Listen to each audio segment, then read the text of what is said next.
अब्दुल बहा ने सावधान भी किया है। तो फिर हमने देखा कि भाषा का कितना महत्व है। जहां जहां भी शिक्षक जाते हैं तो वहाँ के लोगों के संस्कृति के अलावा भाषा अगर जानते हैं तो, भाषा नहीं जानते हो तो सीखना चाहिए। और जितनी भी भाषा में हम बहाई साहित्य का अनुवाद करने के लिए भी प्रोत्साहित किया गया है, क्योंकि अगर पूरे विश्व में हमें विजय प्राप्त करना है तो हमें बहुत सारी चीजों को ध्यान रखना है। और ये सारी बारीकी से अगर हम ध्यान रखते हुए चलते हैं तो हमें शिक्षण करने का कार्य बहुत आसान हो जाएगा। फिर अनुवाद के संबंधित भी बताया कि कैसे अनुवाद करना चाहिए। और आप देखेंगे कि शुरुआत में जितने भी पायनियर्स गए, वो पायनियर्स ही वहाँ की भाषा सीखने के बाद अनुवाद के काम में भी अपना योगदान किया है। और कई बार शुरू में अनुवाद हम कर लेते हैं, फिर बाद में देखते हैं कि उसमें और भी कुछ कमियां होती है, तो उसको और सुधार करके और बेहतर अनुवाद करते हैं।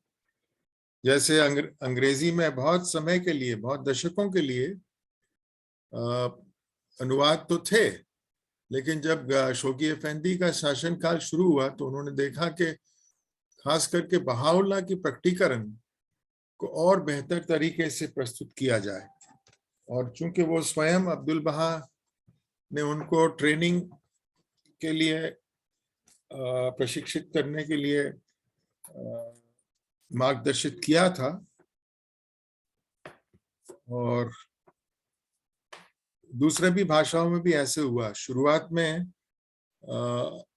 कम अनुभवी में व्यक्ति भी अनुवाद कर लेते थे, लेकिन बाद में जब ज्यादा अनुभव और एक्सपीरियंस प्राप्त हुआ और उसी भाषा को ओरिजिनल भाषा के साथ कंपेयर किया गया तो लोगों ने इसमें और बेहतर तरीके से किया। तो काम में कोई रोक ना आए, इसलिए हमें कुछ चीजें प्रारंभिक समय में करना पड़ता है। और विश्व न्याय मंदिर ने भी ऐसा किया। उनके भी समय पर कुछ पुराने अंग्रेजी अनुवाद को उन्होंने दोबारा करवाया, क्योंकि स्टार ऑफ द वेस्ट में अब्दुल बहा की बहुत सारी पार्टियां छपी थी। तो वो आज भी आप देखेंगे कि उस पार्टियों का दोबारा अनुवाद करके विश्व न्याय मंदिर हमें साझा करते हैं। नए नए जो टैबलेट्स भी आते हैं उसमें काफी हद तक पुराने अनुवाद का रीट्रांसलेशन भी होता है। जैसे 50% गार्डियन के ट्रांसलेशन वो रीट्रांसलेशन है, क्योंकि पुराना अनुवाद अंग्रेजी में था तो भी। इसके अलावा फिर पब्लिक और प्राइवेट जो जनसभा में हम भाग लेते हैं, वो हिस्सा वो भी आपने पढ़ा था। वो हमने तो पार्टी पूरी पढ़ ली थी कि नहीं, मुझे लगता है नहीं, कुछ बाकी है। 17 से पढ़ना है शायद। हाँ, 17 से पढ़ना है ना। हाँ जी ठीक, ऐसे ही। हाँ जी, सही बात है जी।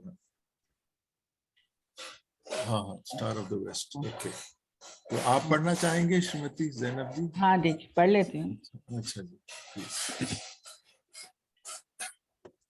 17 से। ठीक ऐसे ही स्टार ऑफ द वेस्ट पत्रिका का संपादन नियमित रूप से किया जाना चाहिए, किंतु इसकी विषय सामग्री ईश्वर के धर्म की घोषणा के बारे में होनी चाहिए, ताकि पूर्व और पश्चिम दोनों ही संसारों के लोग महत्वपूर्ण घटनाक्रमों से परिचित हो सके। संक्षेप में, सभी सभाओं में, चाहे वे व्यक्तिगत स्तर पर आयोजित हों या सार्वजनिक स्तर पर, उन विषयों के सिवा जो विचाराधीन हैं, अन्य किसी बात पर परामर्श नहीं होना चाहिए और सभी लेख प्रभु धर्म पर ही केंद्रित हों। अनैतिक किस्म की बातें हरगिज नहीं होनी चाहिए और विवाद करना तो बिल्कुल ही निषिद्ध है। विभिन्न दिशाओं में यात्रा करने वाले धर्म शिक्षकों को उस देश की भाषा जरूर आनी चाहिए जिसमें वे प्रवेश करेंगे। उदाहरण के लिए, जापानी भाषा में प्रवीण व्यक्ति जापान की यात्रा कर सकते हैं और चीनी भाषा जानने वाले व्यक्ति चीन जा सकते हैं इत्यादि। सारांश रूप में, इस विश्वव्यापी युद्ध के बाद लोगों में दिव्य शिक्षाओं को सुनने के प्रति असाधारण ग्रहणशीलता का विकास हुआ है, क्योंकि इस युद्ध से जो पाठ सीखने को मिला है वह यह है कि हर किसी के समक्ष यह बात स्पष्ट हो जानी चाहिए कि युद्ध की आग पूरे विश्व को नीलने की शक्ति रखती है, जबकि शांति की किरणें पूरे विश्व को प्रकाशित कर सकती है। एक मृत्यु है और दूसरा जीवन, एक विनाश है और दूसरी अमरता, एक महान आपदा है और दूसरी है महानतम कृपा। युद्ध अंधकार है जबकि शांति प्रकाश है। युद्ध असीम अधोगति है और शांति अनंत गरिमा। युद्ध मनुष्य की आधारशिला को ही नष्ट कर देने वाला है और शांति मानव जाति की समृद्धि की संस्थापक है। अतः उपरोक्त परिस्थितियों के अनुरूप अनेक लोग उठ खड़े हो सकते हैं और सक्रिय हो सकते हैं, और वे शीघ्र दुनिया के अनेक हिस्सों की यात्राओं पर जा सकते हैं, खास तौर पर अमेरिका से यूरोप, अफ्रीका, एशिया और ऑस्ट्रेलेशिया की ओर, और वे जापान एवं चीन की यात्रा कर सकते हैं। इसी तरह जर्मनी से शिक्षक एवं धर्म अनुयायी अमेरिका, अफ्रीका, जापान और चीन जैसे प्रायद्वीपों का भ्रमण कर सकते हैं। संक्षेप में कहे तो वे धरती के सभी द्वीपों, महाद्वीपों की यात्रा कर सकते हैं। इस प्रकार बहुत ही कम समय में अनेक अद्भुत परिणाम सामने आएंगे। विश्व शांति की ध्वजा संसार के शिखर पर फहराती नजर आएगी तथा मानव जगत की एकता का प्रकाश पूरे विश्व को प्रकाशित कर सकता है। संक्षेप में, हे ईश्वर में आस्था रखने वालों, दिव्य ग्रंथ का पाठ यह है, यदि दो लोग किसी दिव्य प्रश्न के संबंध में झगड़ा और विवाद कर रहे हों, उनमें मतभेद और संघर्ष हो, तो वे दोनों ही गलत हैं। ईश्वर के इस अकाट्य विधान के पीछे यह विवेक है कि ईश्वर के धर्मानुयायियों में से किन्हीं भी दो लोगों के बीच कोई विवाद या मतभेद उत्पन्न न हो सके, कि वे दोनों एक दूसरे के साथ असीम प्रेम और सौहार्द के साथ बात करें। यदि उनके बीच विवाद का लेश मात्र भी प्रकट हो तो उन्हें चुप हो जाना चाहिए और दोनों ही पक्षों को अपना वाद विवाद वहीं रोक देना चाहिए और उस प्रश्न के सत्य के संबंध में व्याख्याकार से पूछना चाहिए। यह अकाट्य आदेश है। आप पर बहा का प्रकाश विराजे।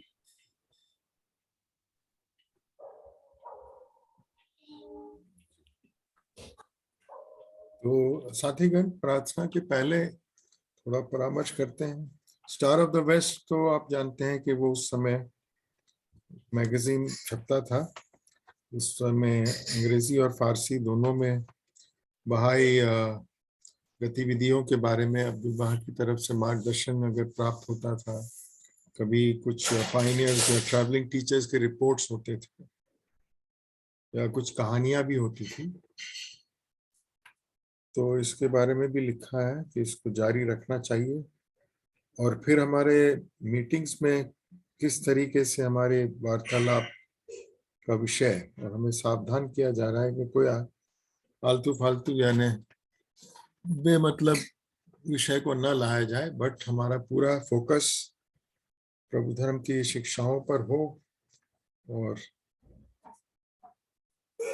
कोई प्रकार का विवाद वो तो आगे भी अभी बढ़ा, ये बिल्कुल निषेध है, बिल्कुल बहुत सख्ती से मनाही। फिर जो अलग अलग देशों में जो भी जाते हैं तो भाषा को लेकर अब्दुल बहा मार्गदर्शन देते हैं। और इस पहली विश्व युद्ध के संबंधित भी अब्दुल बहा ने कुछ अपनी तरफ से टिप्पणी दी है और इस लोगों ने समझा कि पहले विश्व युद्ध, जिसको सबसे ग्रेट वॉर कहा जाता था, the war to end all the wars, तो अब्दुल बहा ने भी यही मार्गदर्शन दिया है कि लोग देख सकते हैं ना युद्ध में कितना नुकसान, कितना लोगों को हानि पहुंचता है और क्या क्या नहीं होता है युद्ध में। और युद्ध तो वास्तव में सबसे बुरी से बुरे परिस्थिति का आसार देता है, लेकिन काश मानव जाति ने क्या सीख प्राप्त किया। पहले विश्व युद्ध से तो कुछ सीख प्राप्त नहीं हुआ, दूसरे विश्व युद्ध भी हुआ और इसके अलावा आज भी एक तरफ तो युद्ध के बादल मनमना रहे हैं, यूरोप में मनमना रहे हैं, यहाँ पर इस तरफ उस तरफ। तो कब एज अ बहाई हम लोग कई बार सोचते हैं कि इतना मार्गदर्शन हमें प्राप्त है, मानव जाति को अभी तक थोड़ी भी सीख नहीं मिली है कि ये युद्ध के पीछे कितने खरबों डॉलर खर्चा हो रहा है। और हमारे पास सारे सांख्यिकी आंकड़े भी है कि अगर एक आप लड़ाकू विमान की जगह कितने सारे स्कूल बना सकते हैं, कितने एक लड़ाकू विमान से एक हॉस्पिटल बन सकता है, एक अनाथालय बन सकता है। तो इस तरीके से एक एक का हथियारों की जो कीमत है, ये भी आप अगर देखें तो पूरे विश्व में अगर हम 2 ट्रिलियन डॉलर हर साल यानी खर्चा करते हैं, तो इस धरती को हम बहुत पहले ही स्वर्ग में परिवर्तित कर सकते थे। लेकिन मानव की बुद्धि इतनी भ्रष्ट हो चुकी है कि अभी भी वो शांति के मार्ग पे आना नहीं चाहते हैं। मंचों से तो वो लोग अच्छे अच्छे शब्दों के लेकर आह्वान करते हैं, लेकिन वास्तविकता तो कुछ और है। तो इसीलिए तो एक कारण इतनी गरीबी क्यों है पूरे विश्व में। समृद्धि सब चाहते हैं और वो लोग अपने समृद्धि के लिए जीडीपी के आंकड़े को बढ़ाना चाहते हैं, लेकिन असल बात जो है अत्यधिक गरीबी का कारण, उसको वो दूर नहीं करना चाहते हैं। तो इसलिए बहाई जो शिक्षाएं हैं वो जो समस्याएं हैं उसको जड़ से उसके समाधान के उपाय या विकल्प बताते हैं। और गैर बहाई मंचों में जो लोग परामर्श करते हैं, सम्मेलन में इकट्ठे होते हैं, बड़े से बड़े विद्वान और प्रसिद्ध, वो जो ऊपर की बीमारी है, बाहरी जो दिख रहा है, वो बस उस पर मरहम लगाना चाहते हैं। तो ये ऐसा तो हो नहीं सकता है। इसलिए आप शोगी अफेंदी के भी जो हम राइटिंग्स हम पढ़ते हैं, तो हर वक्त वो कहते हैं कि इतना घोर एक कायाकल्प की आवश्यकता है, इतना घोर रूपांतरण की आवश्यकता है, इसके अलावा और कोई इलाज हो ही नहीं सकता है और है भी नहीं। फिर लास्ट पैराग्राफ में अब्दुल बहा एक के बाद एक फिर देशों का नाम लेते हैं और फिर लास्ट पूरे विश्व का के बारे में कहते हैं कि जो भ्रमण करने के लिए बहाई मित्रगण है, अमेरिका से यूरोप, फिर अफ्रीका, एशिया, ऑस्ट्रेलिया, ये सब तो हम जानते हैं। इसीलिए नॉर्थ अमेरिकन बहाइस को ये दायित्व सौंपा गया, क्योंकि एक तो उनके पास साधन था और उनमें कुछ करने की इच्छा भी थी। तो आज भी सबसे प्रोग्रेसिव यानी भौतिक दृष्टि से देखें तो वही देश है, और उद्देश्य ये है कि विश्व शांति का ध्वजा लहराया जाए और मानव जाति की एकता। फिर और शेष का जो है उसमें बहाउल्लाह ने स्वयं कहा है कि हमें इस संदेश प्रेम पूर्वक मित्रों को देना है, कोई प्रकार का विवाद या झगड़े फिसाद इसमें नहीं पड़ना। तो अब्दुल बहा के शब्दों में तो बहुत स्पष्ट यहाँ दिया है। ये एक ऐसा विधान है परमात्मा का, इसमें कभी भी कोई प्रश्न या बदलाव या इसको दो राय का हो ही नहीं सकता है। और अगर बाय चांस दो व्यक्ति में एक विवाद परिस्थिति उभर आ जाए तो खास करके बहाइयों में अब्दुल बहा यहाँ कहते हैं वो तुरंत उनको रोक देना चाहिए, क्योंकि हमारे बहाइयों का उद्देश्य ये है प्रेम, आपसी सौहार्द, भाईचारा।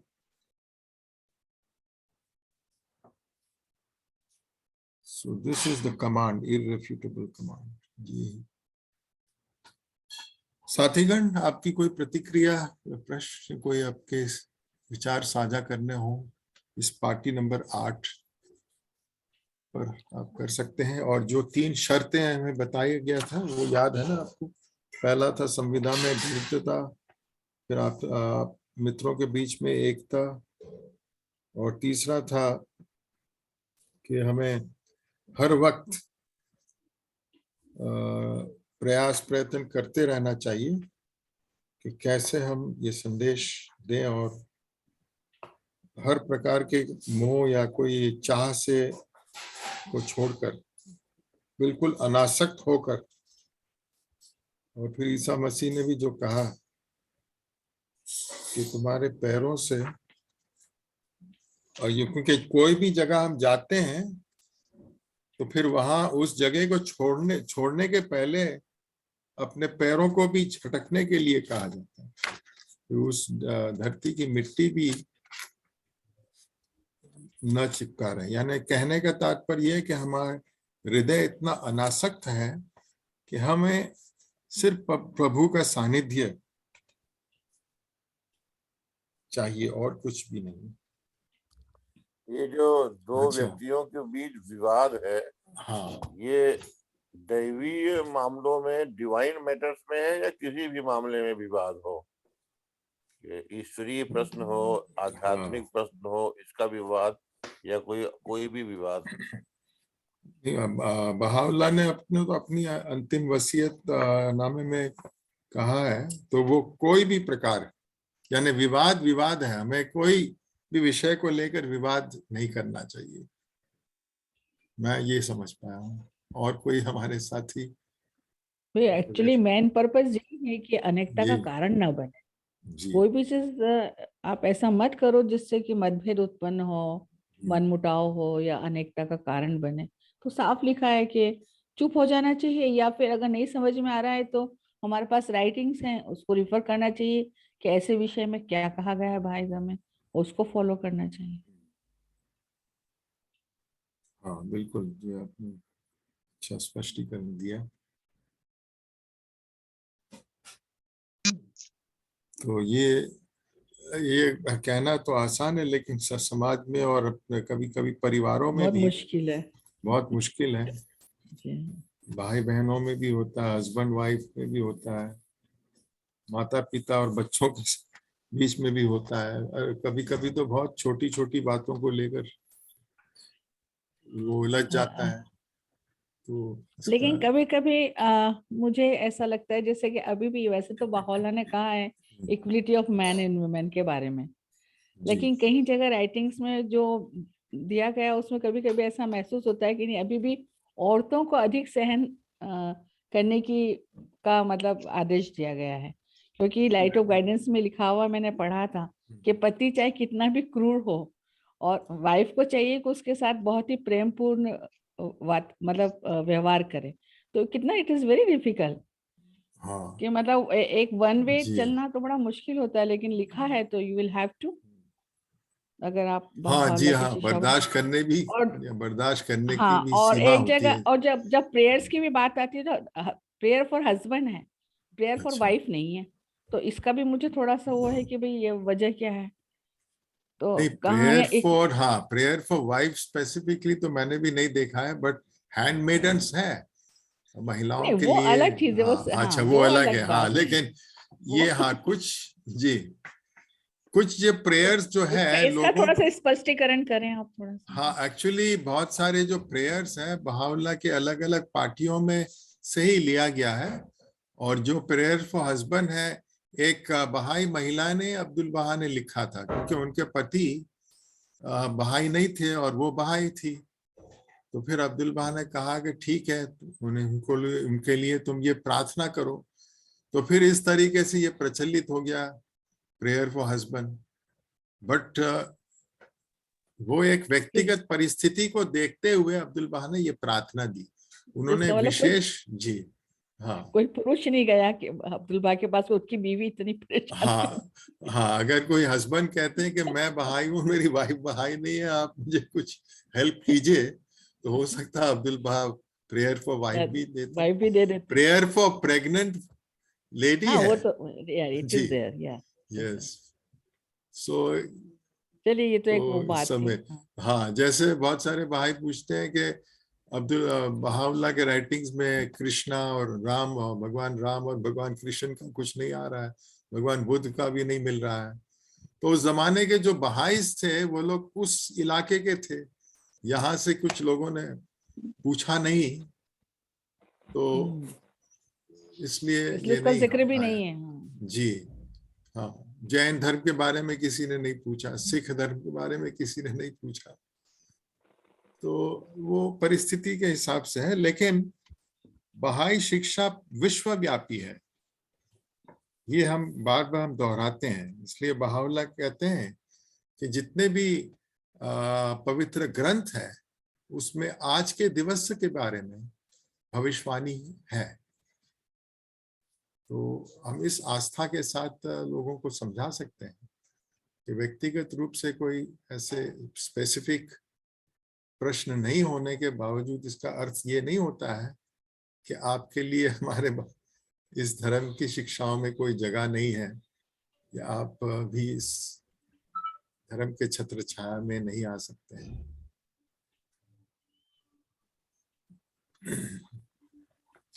इसका तो मतलब बहुत सारे राइटिंग्स जो है जी, वो वास्तविकता पर आधारित है, या तो किसी के प्रश्न का उत्तर यानी संवाद पे आधारित है। हाँ, हाँ, संवाद, क्योंकि मोस्टली ये देखिए, प्रश्न का महीना भी है बहाई, तो बहुत सारी पार्टियां हैं जो प्रश्न, मित्रों ने प्रश्न किया और फिर बहाउल्लाह ने प्रकट किया। अब्दुल बहा से भी बहुत सारे लोगों ने प्रश्न किए बाइबल को लेके, तो इसलिए बहुत सारे बाइबल के जो पंक्तियां हैं उस पर भी अब्दुल बहा की तरफ से प्रकाश और मार्गदर्शन हमें मिलता है। तो दोनों है, कुछ बिना किसी, वो एक प्रकटीकरण प्रकट हुआ, और कुछ लोगों के प्रश्नों के वजह से हुआ है। जो दोनों। प्रगटीकरण है वो मानव जाति के, अखिल मानव जाति के लिए है, और जो संवाद के ऊपर है वो स्पेसिफिक उसके लिए है। वो इंडिविजुअल ने ऐसे नहीं लेना चाहिए कि उसमें हमारा नाम नहीं है या लेडीज नहीं लिखा है, लाइक दैट। जी, हाँ, लेकिन जो भी प्रत्येक शब्द, जो भी शब्द बहाउल्लाह के हमारे पास है, वो समस्त मानव जाति के लिए है, चाहे वो कोई गाइडेंस व्यक्ति है। के प्रश्नों के उत्तर में हो, लेकिन वो गाइडेंस, वो डिवाइन रेवलेशन है, क्रिएटिव वर्ड है, प्रभु की वाणी है। तो बहाउल्लाह ने कहा भी है कि परमात्मा के प्रकटीकरण साधारण से साधारण शब्द भी क्यों ना हो, लेकिन वो परमात्मा की वाणी है, परमात्मा के शब्द है। तो वो दूसरे प्रकार के लिखित या रचनाओं के साथ उसकी तुलना न की जाए। और अब्दुल बहा के भी टैबलेट्स कुछ जनरल सेंस है, लेकिन कुछ व्यक्तिगत है। तो कई बार इसलिए जब हम अध्ययन करते हैं तो आप देखते हैं ना, हाउस ऑफ जस्टिस हमें जो संकलन पुस्तकें देते हैं तो उसमें एक विषय को लेकर बाब, बहाउल्लाह, अब्दुल बहा, शोगी अफेंदी और कभी कभी विश्वनाथ मंदिर के भी जो पत्र हैं उसमें से भी कुछ अंश अनुच्छेद लेकर हमें देते हैं, ताकि उस विषय को समझने के लिए हमें सबके राइटिंग्स लेना चाहिए। क्योंकि बहाई धर्म में 45 वर्ष का तो प्रकटीकरण है बाब और बहाउल्लाह का, और बाकी 65 वर्ष, 29 वर्ष अब्दुल बहा के और 36 वर्ष शोगी अफेंदी के वो इंटरप्रिटेशन है, व्याख्यान। और तो फिर उसके बाद हाउस ऑफ जस्टिस के गाइडेंस है जी। पूरा व्याख्या कॉन्टेक्स्ट जैसे जो बहाउल्लाह ने कर दी, या मतलब बहाउल्लाह ने तो क्या सब राइटिंग्स दी हैं, व्याख्या तो सबसे पहले अब्दुल बहा ने ही की है। तो एक बार जब फर्स्ट अब्दुल बहा ने कोई व्याख्या कर दी तो उसको और कोई भी चेंज तो नहीं कर सकता, चाहे वो फिर गार्डियन हो, चाहे फिर वो विश्व न्याय मंदिर हो। तो जो देते हैं वो उसके अलावा देते हैं, उस व्याख्या के हाँ, तो अलावा। कई बार अब्दुल बहा के राइटिंग्स का भी गार्डियन ने कुछ और ज्यादा Explanation. खुलासा दिया है जी। अच्छा, okay. बिकॉज अब्दुल बहा ने विल एंड टेस्टामेंट में लिखा है कि he is the expounder of the word of God, उन्हें वो अधिकार दिया गया है। और हाउस ऑफ जस्टिस क्योंकि वो सर्वोच्च संस्था है तो वो व्याख्या नहीं करते हैं, लेकिन अगर स्पष्टीकरण की आवश्यकता है तो वो उनका देना अधिकार, वो अधिकार उनका है। तो ये एक काफी इंटरेस्टिंग प्रोसेस है, क्योंकि बाकी इसके बहाई धर्म के पहले तो ऐसा था भी नहीं। जैसे इस्लाम में हम जानते हैं कि एक तो है कुरान शरीफ, उसके बाद है हदीस, उसके बाद आता है इजमा। पूरे कम्युनिटी के जो लीडर्स होते हैं, विद्वान लोग, अगर एक कोई ऐसा विषय आता है उनके सामने तो उस पर परामर्श करके वो जो निष्कर्ष पे पहुंचते हैं वो है। और फिर लास्ट में आता है टियास, कि अगर ये तीनों में से कुछ समस्या या विषय हमें स्पष्ट नहीं हो रहा है तो फिर हमें और कुछ स्टडी करके एनालॉजी। और बहाई फेथ में तो हमें ये भी कहा गया है कि हमें जो नॉन बहाई वर्ल्ड में भी जो नया ज्ञान उत्पन्न हो रहा है उसको भी हम ध्यान में रखते हैं, क्योंकि हमारे जितने भी एजुकेशनल सिस्टम्स हैं, प्रोसेस हैं, ये बहाई राइटिंग्स में नहीं मिले। वो आपका सारा एक सिद्धांतिक एक प्रिंसिपल है ऑफ एजुकेशन, पेडागोजी। साइंस में भी यही आता है। तो साइंस में तो आपको लॉस ऑफ फिजिक्स, केमिस्ट्री या बायोकेमिस्ट्री, मल्टीडिसिप्लिनरी अप्रोच लेना पड़ता है। तो हम अपना दिमाग बंद नहीं कर सकते हैं हमें। और मैंने देखा हमारा सारा जो एजुकेशन जो रूही सिस्टम है उसका आपको नॉन बहाई वर्ल्ड में भी ये मिलेगा कि कौन कौन ऐसे विद्वान लोगों ने बताया है कि कैसे एक सीखने की प्रक्रिया में रहने वाली संस्था या समुदाय का कैसे निर्माण करना चाहिए। तो इस पर आप अगर चाहते हैं तो डेविड बॉम है, पीटर सेनेज है, फिर फेरेरा है, ये लोग ने भी जो शोध के विषय अपने साझा किए हैं मानव जाति के लिए, उसको भी हमने अपना जो रूही पुस्तकों तैयार करने में अप्लाई किया है। डॉक्टर साहब, ये जो इस्लाम में कुरान, हदीस, इज्मा, कयास, इसके बाद ये फतवा भी तो आता है ना, फतवा भी तो देते हैं लोग। हाँ, फतवा तो फतवा उन लोगों के पर जारी करते हैं कि जो इस्लाम के खिलाफ चले जाते हैं। और उसमें देखिए अलग अलग फिरके हैं, तो अलग अलग फिरके के जो उलमा हैं वो लोग अपने हिसाब से चलते हैं। वो कई बार दूसरे फिरके वालों को पूरा उसको कहते हैं, इस पर लानत हो, फतवा जारी करते हैं या दूसरे धर्म के लोगों पर करते हैं। तो दैट इज ये भी एक अलग चीज है। या कोई व्यक्तिगत, ये सिख धर्म में भी है जो अपना क्या है अकाल तख्त, उसमें जो जत्थेदार होते हैं वो लोग मिलकर क्या है, गुरमत और हुक्मनामा जारी करते हैं, और अगर कोई व्यक्ति उसके खिलाफ चले आते हैं तो उस पर कई बार आपने देखा होगा, पंजाब में ऐसे कई किस्से हुए हैं कि मंत्रियों के ऊपर भी उन्होंने किया है।